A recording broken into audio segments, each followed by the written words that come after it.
Uh-oh. Camshaft position sensor.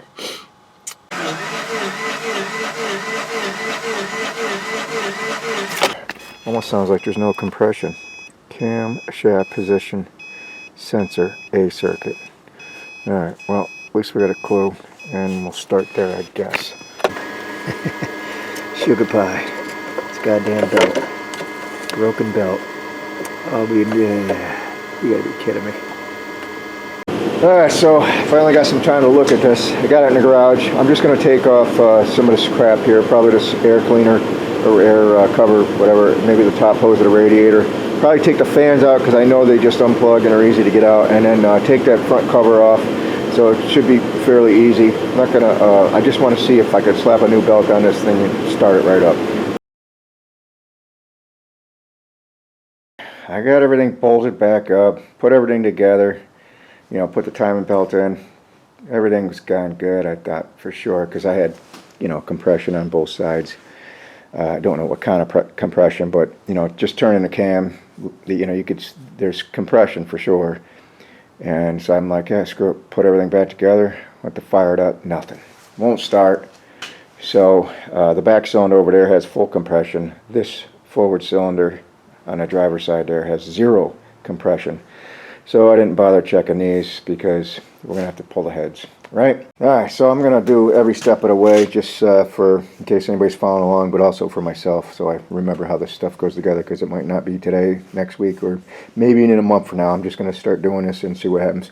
So I took that upper radiator hose off and the air duct, you know, the air duct here, and the upper radiator hose. Now I'm down under here, and I took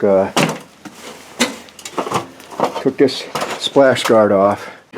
We can get to blocking a light here. We can get to the tranny lines, undo them, and this lower radiator hose, and also drain the oil. And we just let everything drip out. It took a little bit. The electrical connections are spill that shit. So don't forget to unplug these.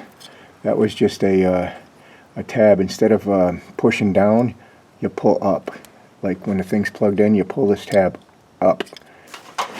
Alright, so up here we got just these guys. See that little stem? Right? The bolt is right here. Just unhook that. I think it was the same. Been using the same wrench so far. And I think it was a 12. Right? And then there's this. Whoa. You just pull straight up, and it's stuck in those little mounts down there. Pull straight up, so we got the fan out, I mean the radiator out.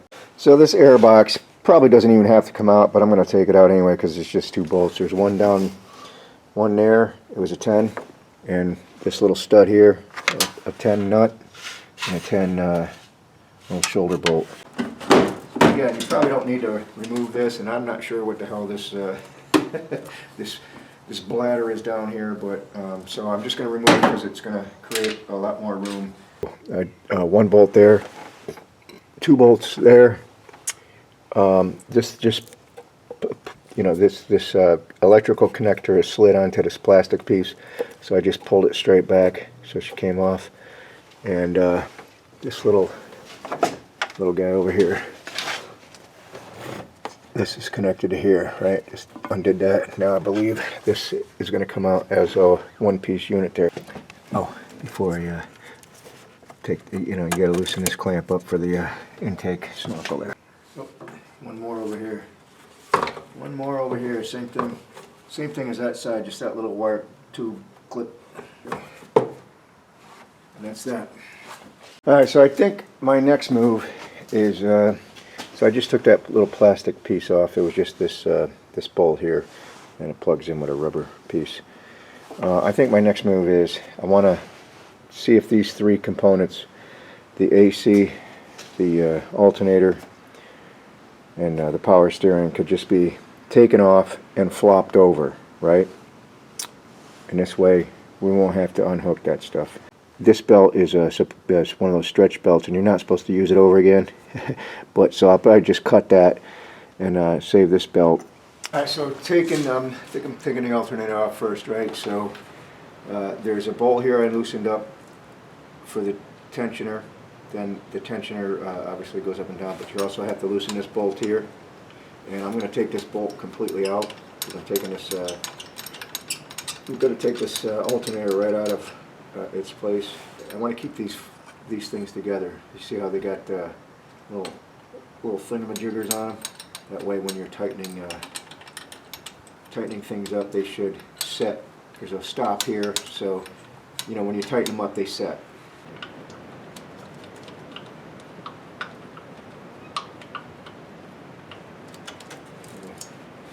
Alright, so that belt's off. And I got two electrical connections. That alternator should come right out of there. Socket. There we go. So it is looking like we can, there's 3 bolts here. Just drape this aside. So the long bolt was, so there's the clean bolt here. That went straight down here. Bolts into the block. This long one was on this side over here by the crank. And the other one was over here underneath. And then there is one electrical connector. Looks like you just push down on a tab here. I just stuffed it in a hole over here. So that's out of the way. Alright, so this AC, let's see. I had there's a bolt that went straight down here. So they stepped it up a notch. We're doing 14s now. 14 would lock thread lock. There was one straight down there, one right here, straight down there. There's one here on this side. Oh, just moved a little bit. Yeah, so I think we're going to be golden here. There was one straight down here, right behind the dipstick. Oh, they're all loose. I think we're going to be golden. They appear to be all the same size. So, let's see here. Can we get this puppy up here? Oh yeah, sweetness. Sweetness. Yep, they're all the same size too. Can we flop this? Oh yeah, man. So there's a wiring harness on the oil filler tube. Just loosen that up, and I think we could just flop this right over. Excellent. It's looking pretty good. You know, I'm not really a Subaru fan, but they kind of made it easy getting stuff out of the way without disconnecting the entire, hey, look, Jerry, bastard. Alright, so I'm just going to leave this here without, I don't want to flex these hoses too much, and we'll see if we can work around that, and if we have to get it out of the way, but getting the fuel lines off. So the traditional, you know, kind of fuel line here, you know, these pliers, or even these kind, I don't know if you need a special tool for that or not, but I couldn't get, you know, nothing would fit in there because of this ridge here. So, but fortunately, look, right by the regulator, they just used stainless clamps, so that was easy enough. So we'll separate it there, and the return line was just a regular clamp there. So, you know, we'll just have this hose sticking out there.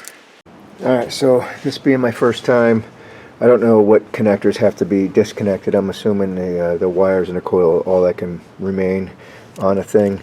So we'll have to figure that out. But so I just went ahead and did all the, there's 8 bolts, 12 millimeters, cracked them all loose, loosened them up. And this EGR tube, I was a little worried about that because you know how steel and aluminum, they get all cruddy. So I did put a bar on this. It's a 7/8. And it is turning, so that's a good sign. Well, it was turning. Yeah, there it goes. So that'll come loose, and then from there, again, I'm sure there's sensors that need to be unplugged, and there's probably a knock sensor somewhere, probably a crank sensor, cam sensor, all kinds of sensors, probably. I don't know.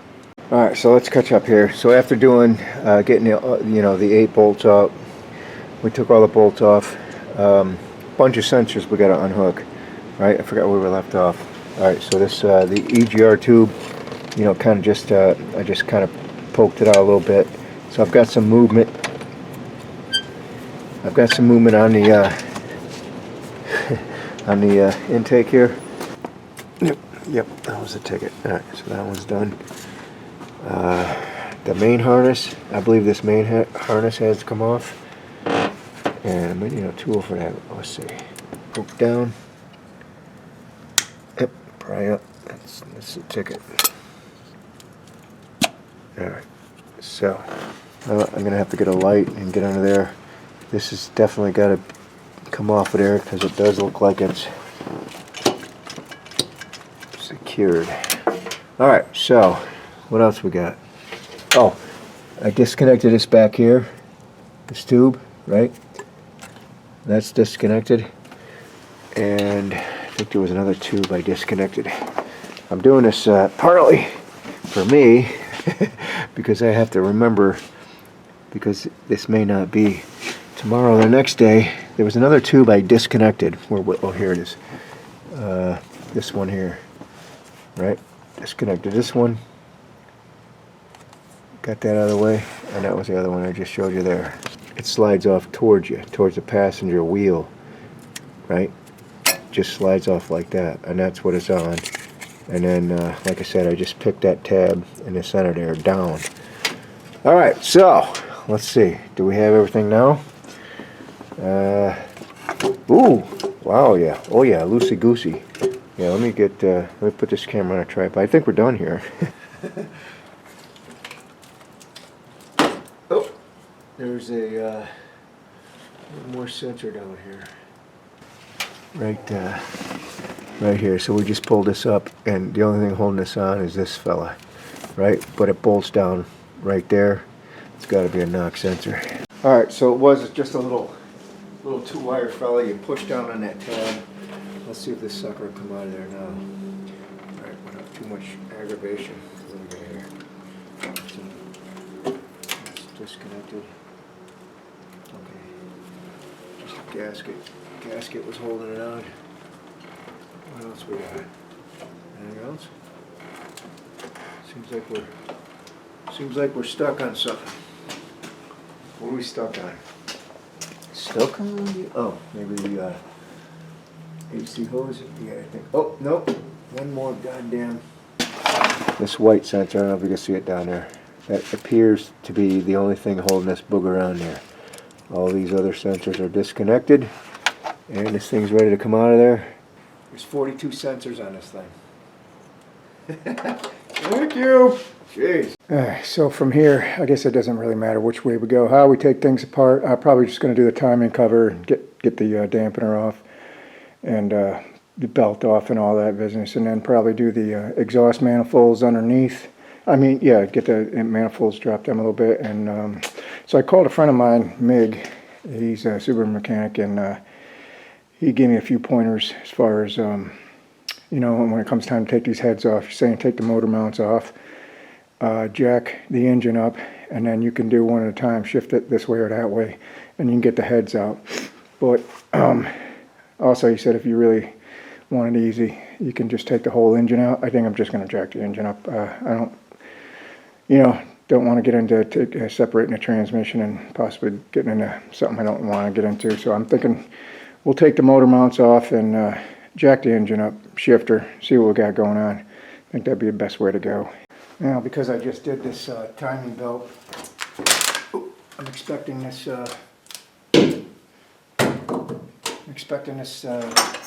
maybe I could pull this pulley off. I don't remember. I don't think it's going to take much. I don't think it's going to take much at all. Probably just a couple of turns. Yeah, it's coming right off. Coming right off. Easy peasy. For sure that should be it.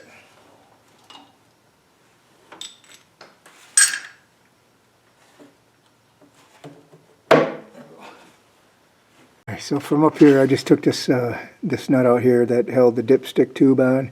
And I took a little bit of prying out to get out, but popped that out, and I took this oil fill spout out, and I don't know if I showed, you know, we took the cover off or whatever, and a timing chain and a belt, or timing belt rather, and then next thing I did was one underneath and these 3 bolts I was a little concerned about because they were all rusted, but it stripped the rust right off. They came right off, 14 millimeters.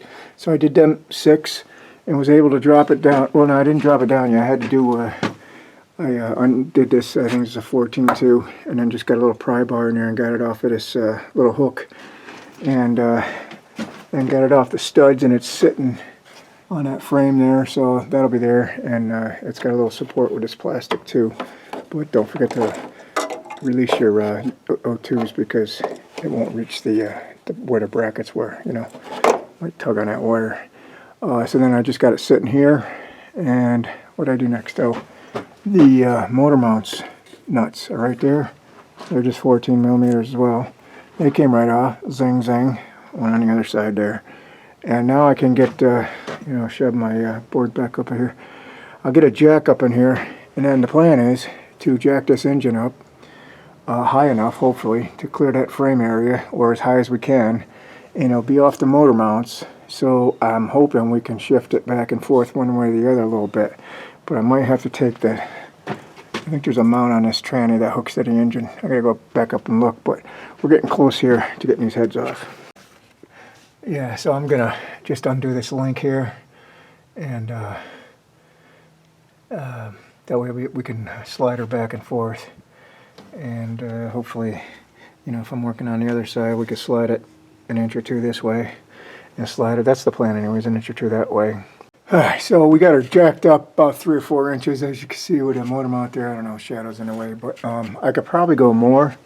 So I just put a little piece of aluminum under the oil pan, just jacked her up. Like I said, we could probably go more, but this is what's going on. Let me go top side and show you. This is going to work out good, I guess. So like I said, I undid this sucker here, this little wishbone guy, and you can see it's tilted that way a little bit, and I can actually go more. We can tilt her until the valve cover hits the frame, right? And I think we got plenty of room to get everything out here. So I just, like I said, did the valve cover bolt, so I got to take that off. But then when it comes time doing this side, you know, once we get the head off that side, we can rotate or shove the engine. As you can see it, I don't know if you can see it or not. See how it's just kind of teetering back and forth, and we'll shove it to the other side, and we'll get that side off. It's just gonna be problematic now. There we go. So, oh, forgot my pan underneath. God damn it. Oh well, I'll have to clean that up. So, making a little oil, but also I put a little strap there. Right, just found a secure point there and strapped it, so now it's touching the frame over here. I just got it jacked all the way over, and this way when I put some torque on these bolts here to you know, get them loose, the engine's just going to be, you know, because now it's secure. Boy, look at all that room, man. I can almost fit in there. I can almost jump in there. One other thing I forgot to mention, there's some ground straps hooked to the head. They were just 10 millimeters bolts, and I unhooked them. But that's, you know, I'm trying to document everything for the viewer and also myself. So this is that 14-point star, which looks like it's stripped. Wow, it's the only one I have too. My friend said you got to use a 14-point star, so we're going to just try to break these free. To all these bolts, no problem. And that one's going to go loose. Just with a little breaker bar and a 14. Well, I don't know if I got enough strength to hold on to this puppy and you know, with one hand and maneuver this with another, but we're going to try it anyways. So let me reverse. Let's just see what happens. Get that last thing out. So I need to get this out of the way. Get that last one. We can take this one right out. I believe the other ones are all poked out. Nope, missing one. That one's out. The two top ones are out. Let's see if we can support this a little bit. I got my pan under there too because I'm expecting some stuff to fly out of there. So far so good. So let's see. Can we put our fingers in somewhere? How heavy is this booger? Well, it's not too bad. It's not too heavy. Alright. Let's see how we clear it. I expected to see a little bit of something. The piston looks fine. So I'm going to go ahead and shift this engine over and do the other side right quick, because I'm on a roll here. From what I can tell, I think these two valves are, at least this one's bent. I think both of them are bent because now this is on the driver's side here, but so I'm thinking this is cylinder 2 and this is cylinder 4, but before, when I tried to start it and it didn't start, I put a compression on both cylinders. This had 0 compression, this had full compression, right? So I don't have I'm using a little zip tie, so I can go right in here in both of these valves, and I can also just about get into that valve, not that one.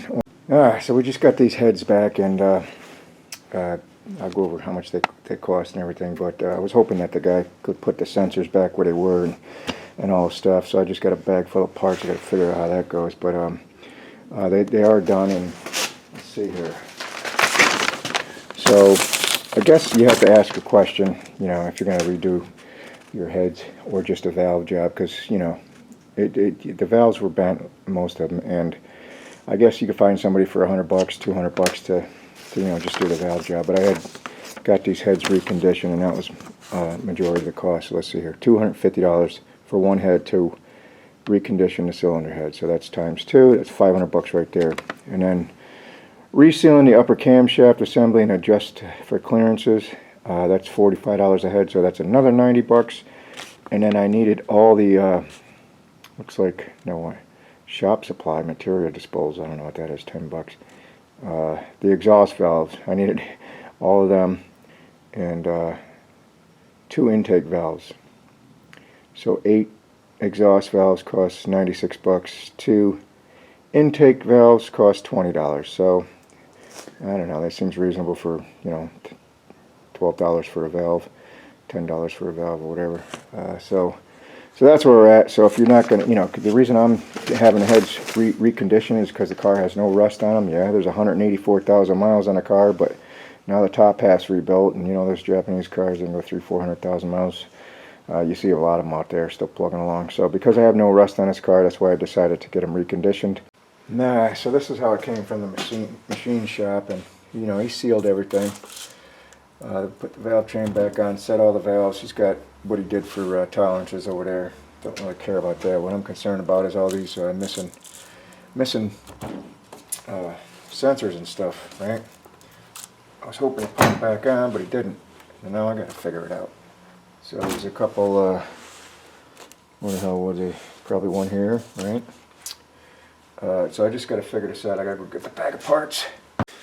So they are labeled, these sensors, left and right, and there is a difference between them anyways. As you can see, this thing coming off of here, otherwise they're almost identical. If they didn't have this piece, you could put them on either way, it looks like. So this is the left side, so this is driver's side, and I did find, we're doing a passenger side now, I did find these in the kit, the valve cover kit, Velcro kit. So we'll use the new gaskets. These are the old ones. Yeah, so we're just working on the passenger side, and I forgot where we left off. So we put this valve on, the oil valve, the oil sending, and this valve here, and I put 2 spark plugs in. 2 spark plugs in a hole. I'll wait to put the cam gear on, because that's obviously up front, and I don't know, I think we can bolt this thing up. So clean this up a little bit for the valve cover while I was here, and of course the bottom should be fine because it was just sent out and redone. Yeah, so that's about as clean as I'm going to get it. So I just, like I said, I used the seafoam, and for the thick, heavy stuff that I had to remove, I used some 320 emery cloth, just, you know, to get the around the edges and where the thick stuff was. And I sprayed everything and used a copper or a brass brush, got in the nooks and crannies everywhere, you know, and pretty much finished it up with 000 steel wool, just kind of. And there's probably some remnants that I can just make out, but I'm thinking that's good enough, right? It doesn't look like you can go wrong with this gasket. This is the Fel-Pro gasket. It's metal. It's 2-piece unit. Unlike this is a Subaru head gasket. Just a single ply. I believe it's graphite. I don't know what it's made out of, but it's just a single ply. But I was just testing it out. Here's some writing on this side, so I don't think you can screw this up. Not only it says up, right? if you put it the other way, backwards with the writing down, I think you'll notice that, like this hole, see it in the center there? It's got like a little sliver of a moon showing. Same thing on the bottom. So I think they make it foolproof. It can only go on one way, right? So we put it like this. Now everything's perfectly aligned. Yeah, hopefully there's not too much cussing and fussing going on. Just hopefully get this in here without too much trouble, right? So I'm just going to back these bolts out a little bit. Get some room in there. You got plenty of room. Should be pretty easy. Pretty easy to do. I'm going to have to get my light though. As I can see right now, I can't see a damn thing. I'm going to have to get my headlamp. So I can't see nothing. Hopefully just set this on here so we have something. So it is interesting on how these Subarus, you know, for timing. So those two pistons, as well as the other bank there, are in the center. So when they time it, they don't do top dead center. So I just moved this mark. See here, this mark is aligned to this little tick that you can't probably see, and there's also a tick mark on the sprocket. So it just needs to be up, you know, straight up and down. Alright, so I know there's going to be a bunch of crazies out there about torquing these down, but see, is that on? So here's how I'm going to do it. So I got a friend, Mig, he's a Subaru mechanic, and he's probably done a million of these. I was asking about the torque wrench, the digital torque wrench for angles, because like I said, you look this up and there's a pattern to it. Angles, back them off, retorque, blah blah blah. I don't have an angle torque wrench. I just got a manual guy here, and he says don't worry about it. He says just torque them down, go through the bolt patterns, torque them down to 55. That'll take care of your gasket. Back them off, and then retorque them at 65. He says you'll be fine. Trust me. So I'm going to trust him. That's what I'm going to do. So I'm going to go ahead and seat these, and then torque them all down. So I'm just going to go 1, 2, 3, 4, 5, 6, right? Torque them down to 55, then back them all off till basically they're loose against the block, but not, you know, not take them out, just so they're loose and they're basically just sitting there, and then retorque them to 65. Same thing, 1, 2, 3, 4, 5, 6. You know, just a basic torque pad. But again, if you don't feel comfortable doing it this way, get yourself an angle wrench or a torque wrench that has the ability for angles and everything. It's just, you know, I'm not too worried about it. So this is the way I'm going to do it. And let me get this side done. And I guess I'll just fast forward through what I'm going to do here. But 65 and the last one.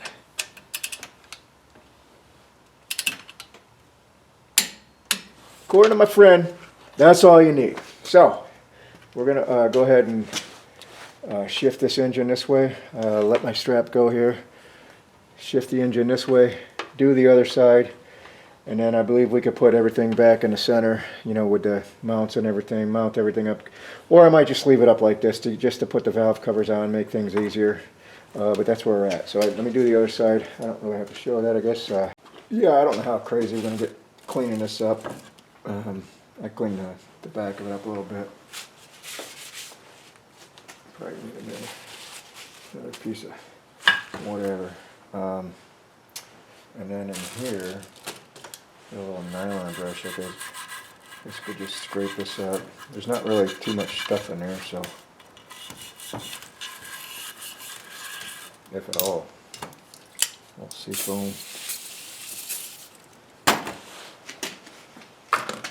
Alright.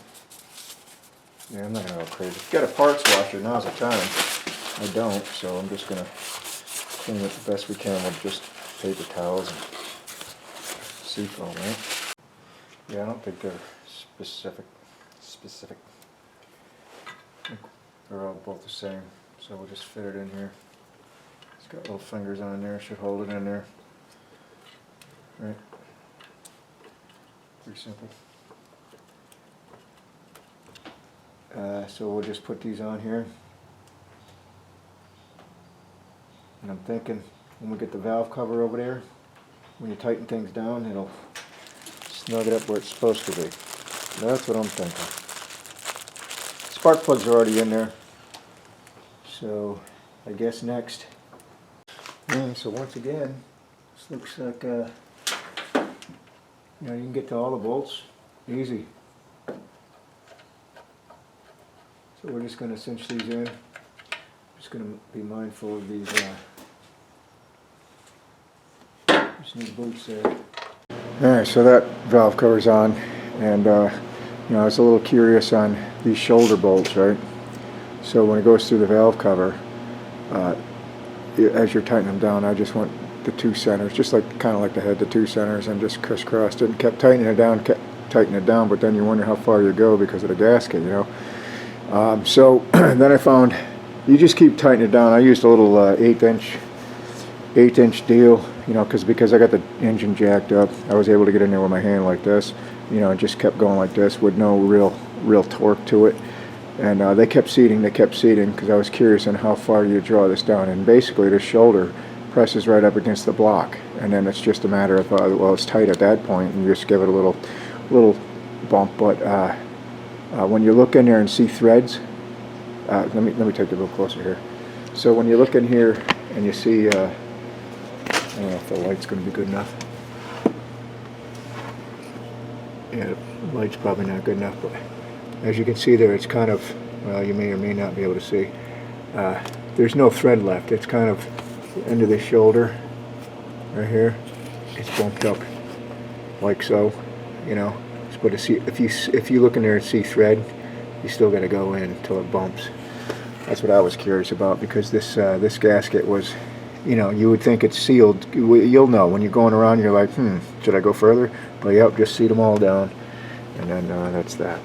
All right, so we got the valve cover on there. The engine's back. It's still on a jack. It's just centered, teetering on the jack there, because I'm going to elect to do this timing now while this engine is up, just so you know, you can get in there really easy. But I do remember have to put that inside timing belt cover on.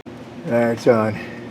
So only one thing to note, besides the little foam things, slipping this on, this seam, it doesn't just butt up against it. You got to kind of go at an angle to slip it behind the housing here, the block housing.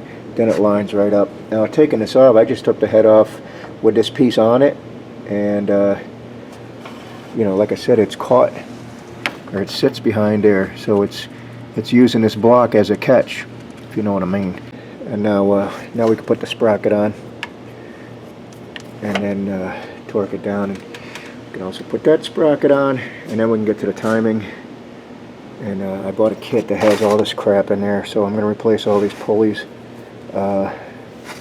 just because it was not too much more for that and a timing belt. Again, I've got this set at top, well, it's not top dead center, but it's set at where the pistons are, and I think I pointed arrowly. The mark is up, directly up, and it's aligned with, I think I already showed that. There's a tick mark right under this sensor here. You can see, well, you may not be seeing, there's a tick mark there. So those are good, and we can put these sprockets on and align everything up. Let's get to it. Alright, so I think we're all set here. We got to, pointed this out 100 times, we're all set straight up and down. Right, tick mark, and tick mark.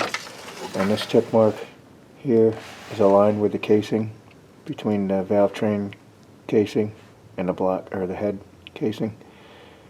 So that's lined up. And over here, and that one will stay by itself. This one here is ready to be cammed over. This red tick mark is aligned to this timing mark in the cover. But when we put the belt on there, we're going to have to secure this because it's ready to cam. You know, the way it's the springs are loaded right now. As soon as we could probably just force this and it'll get off that. So putting the belt on, I'm going to do it here first. Put my tick mark or my belt mark line, and then clamp it right there, and then we'll feed it through and clamp it to this one too, so nothing moves, and then we'll feed it on this bottom pulley. So unless you got a Subaru belt from the factory, these lines never line up exactly permanent or perfect. In other words, let me turn the light on here. If you got the center line there, you can see. Well, this is the arrows are for the way it rotates, but so there's your tick mark, right? And it's a little bit off to the right. But even if you were to go back it'd be off to the left. There's no, you know, I don't know if it's just gates or whatever. Technically, you don't need the lines, right? As long as your pulleys are on their timing mark, all your pulleys are straight up. You don't need the marks, but you put them on there anyways. But you can see how it's off a tick. But again, if you do, you know, everything's tight. If you do one to the left or whatever, it's going to be either, it'll never line up exactly, is what I'm getting at. Even this one here, it's not exactly lined up. But your tick mark, right, needs to be lined up, and it is. So as long as your pulleys are straight up and down, you're good to go. And everything is on their marks. So forget about if the lines don't line up on your belt. So let's finish the bottom of this. I'm going to need 2 hands. Oh, and this is why I clamp them, because this sucker here is going to want to cam over, right? But let me just, I got to get 2 hands here. So there's more than one way you can put this belt on, but so I loosen this up and get it into the spoke it's supposed to be, and you're going to have to shove it in. You see how that's at a little corner, or a little angle rather, and then get the bolt to where it's going to be started. Or not started, but in the hole. It's in the hole, right? I'm going to need 2 hands, but it needs to be jacked just a little bit. And once you feel it go in the hole, then you can straighten this pulley out and then thread it by hand. And this is another way you can do it with the with this idler here, right?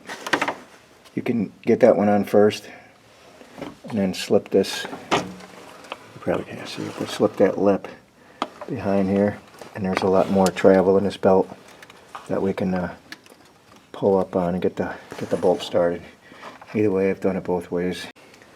Alright, so we're on our marks. It is a little frustrating that the actual lines don't line up perfect like the OEM belt, but it is what it is. And everything's taut, everything's secure. Now we can pull this pin out. Didn't even have any, it was already up there, the belt's so tight. So, that's all there is to it.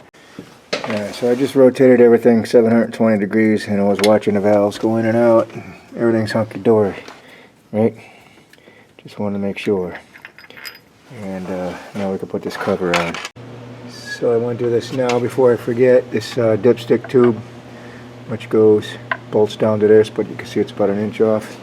You're going to have to get underneath here and start it. Right, I gave it a little lube for the O-rings because this Mamma Jamma is tight fit. So you just got to keep pushing and wiggling, but we'll get her in.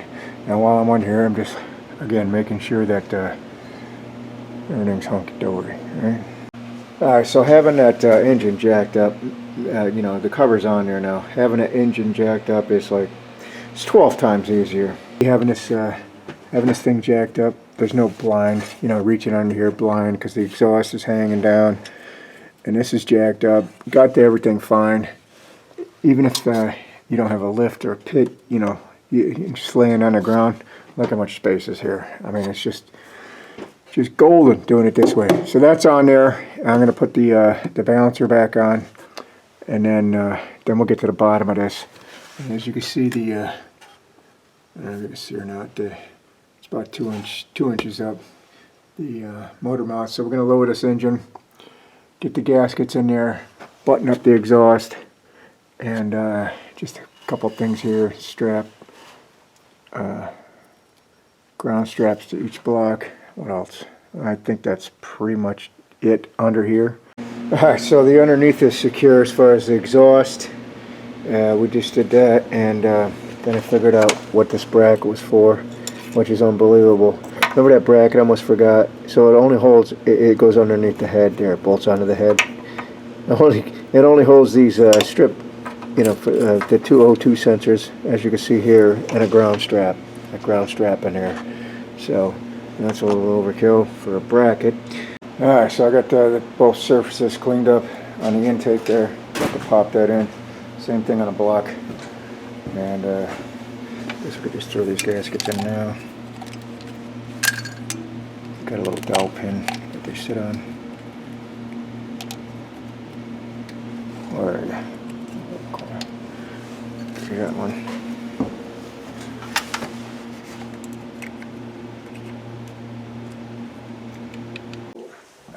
I do remember that damn sensor on the bottom. That'd be put in the first.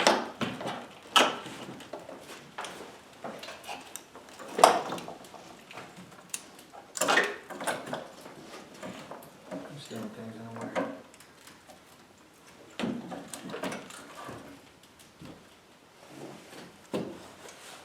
Close. Let's get her close.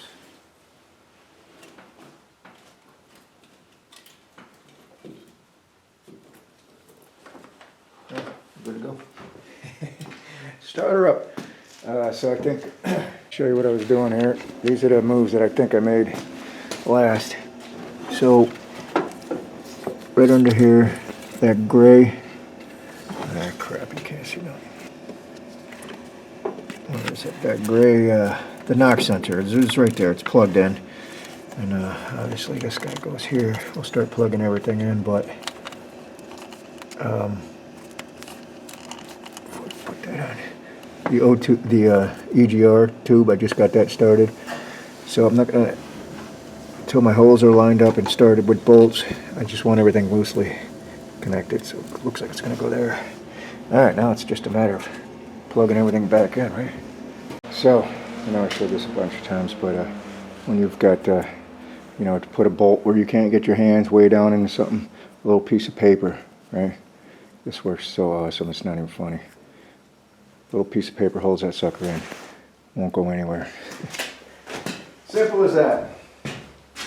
Because down here, you gotta go between the fuel lines and way down yonder, no way to get your fingers in there. So I had this AC hanging from this hook, but I forgot to I hooked these hoses up, this hose and these, you know, the fuel lines before I realized that AC hose, the low pressure hose here has to go under those, so I had to take them back up, but don't forget that. And then we got to bolt this up next, right? Find the bolts, and then got this swung over here. That'll bolt. No light here. That'll bolt up nice and easy right there. Now I got to take that bolt up, right? And then we'll put some belts on. Oh, put the alternator back on. Plug it on my clips. Let's get to it. Alright, so we got the AC and the power steering in it, then the alternator, right? And the alternator just has this through bolt that goes through, right? And this little doohickey here has to be here in this position. It's what your part of your air box sits on, and then this little fella goes on the back, but it can only go in one way, right? This goes just kind of, it's a nut, but it's got these two ears to, you know, instead of the nut spinning. And once we tighten that up, we'll just plug all this stuff in. Yeah, so I'm putting a stretch belt on. So whoever came up with this stretch belt design, I think they only made it 2 years. They really should be shot in the face. So you got this little bracket here you put in, plugs in, right? That keeps the belt on that side. You wrap it around the AC. Then you got this tool down here. It's all part of a kit. And that's kind of how you set it up. And then you get your 22 millimeter socket with a ratchet bar, and you just crank this around, right? And it feels like this thing's going to break. It's just so stupid. It's hideous. Once it gets caught, then you don't have to hold it. Look at the way the belt is. It's just hideous. Look at that. There's no way that's more than a stretch belt. Jesus. It's hideous. It's like a torque.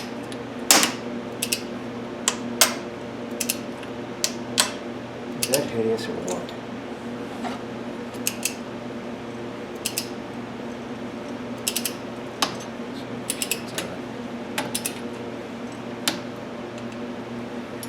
Let's take this off. I mean, yeah, who the hell designed that? It's just the stupidest thing I've ever seen. Of course, this belt, way easier, the way every belt should be. Just wrap it around. Now, because the alternator is all the way down, I've got everything loosey-goosey, loosened up. I'll show you closer when, right? So that's the way a belt should be. Just put it on and then tighten her up. Make sure you're in groove.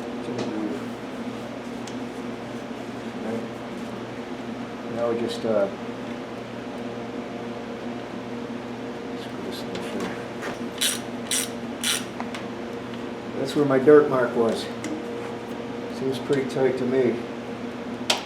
Alright, now we can pinch it down. There, pinch the, I think it just fits in here. Spin action, yeah. So you got one bolt right here, one nut rather. Yep. There it goes. There. Not much room. Not too much room.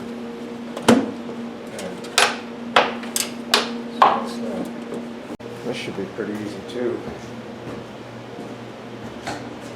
Sit on there, plug everything in. So this is where that hose, I was wondering where it went, so we can plug that in.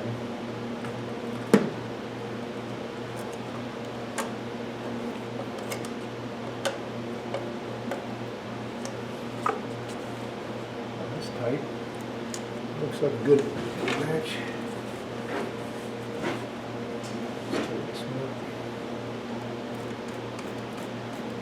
So this has to be one of the easiest radiator slash fan units that exists. Let's see here. So it's just these two little mounts, and then it gets plugged in at two mounts down there.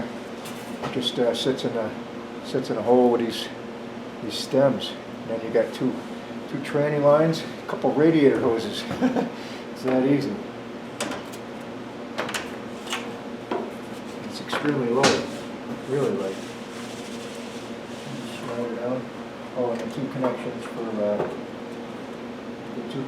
for the fans. That's all you have. Let's see. Well, that's nice and dirty in here. And we'll fill this sucker up. Okay. We are closing in there. Fill this puppy up. Put some oil in it. Oh, golden. Woohoo! Alright, so we're underneath here, and like I said, it's just these two lines here, right? And they're just plier type clamps. Get that clamp on first. And where's this fella? I got this. Get this guy too. Oh, we gotta get that clamp off. That's the lower radiator hose. I gotta move that clamp back. And I'm not sure. I guess we'll go on this side of that. We'll go on this side of the two thingamajigger. Alright, so just putting some antifreeze, topping this off and the oil off. I'm going to just put everything together as if this thing's just going to fire right up and work as normal. Not even going to worry about it. I ain't scared. So we're just going to put this belt guard on. Right? Maybe. That's it. Put this belt guard on and then the last snorkel here. And start this bead back up. That's right.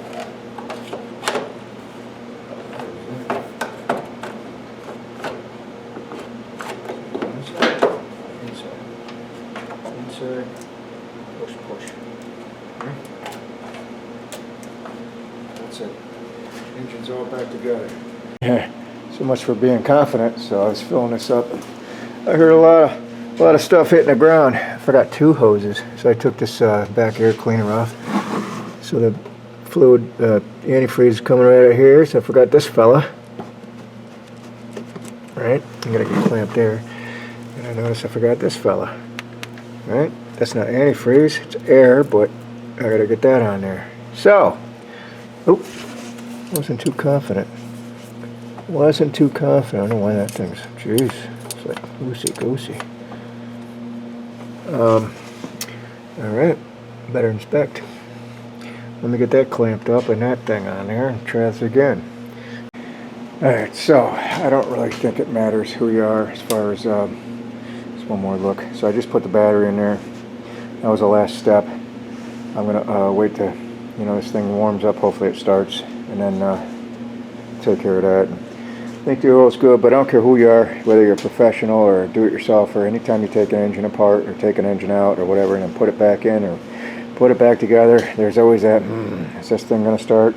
And we're at that moment. So I kind of went around, double-checked, took care of my water leak, idiot, and we're gonna see if this thing starts. A moment of truth. So let's cycle the fuel pump. Get some fuel in here. It's been a couple weeks here. Nervous.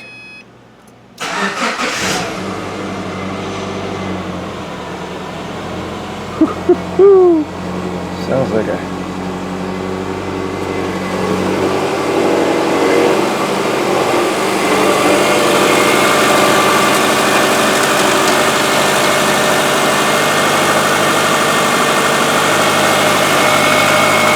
starting to smoke a little bit, but that's understandable. A lot of residual stuff hanging around.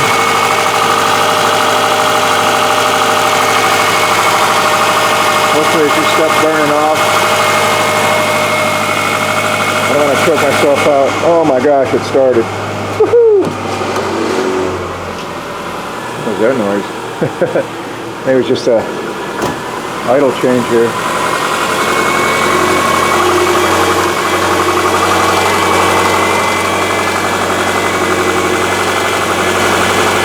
It's smoking pretty good, but I gotta open a door or something. Alright, so it's been running about 15 minutes. I got it topped off. Well, as you can see, I put the